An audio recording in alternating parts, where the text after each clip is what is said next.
গত 31-21 তারিখে গণ্যদী পৌরসভা নির্বাচন হয়।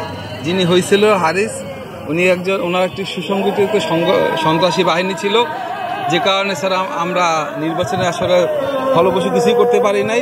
5ই আগস্টের পরবর্তীতে আমরা মামলাটা দায়ের করতে সক্ষম হয়েছি এবং আশা করি আমরা এখান থেকে ন্যায় বিচার পাব। আমি কয়েকবার এই কোর্টে আসছি, আমাকে এই সাদেক বাহিনী এবং ওই হারিস বাহিনী, যাকে দানব হারিস বলে খ্যাত, তারা আমাকে ঘেরাও দিয়ে রেখেছে আমি যাতে কোনোভাবে মামলা করতে না পারি।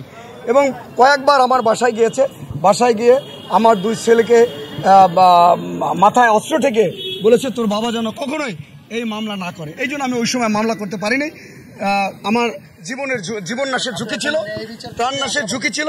এই জন্য আমি মনে করি 5 তারিখের পরে যেই সুন্দর আবহাওয়া, যে গণতন্ত্রের জন্য বেগম খালেদা জিয়া তিনি মামলা খেয়েছেন এবং জেল কেটেছেন, এখন সেই গণতন্ত্র প্রকাশ পেয়েছে, সেই গণতন্ত্রের সুবাতাস বইছে। আমি মনে করি যে এখন আমাদের এই মামলায় আমি সুবিচার পাবো। বাংলাদেশ ব্যাংকের ওই জায়গায় আছে, ঠিক আছে, দাঁড়াইতে।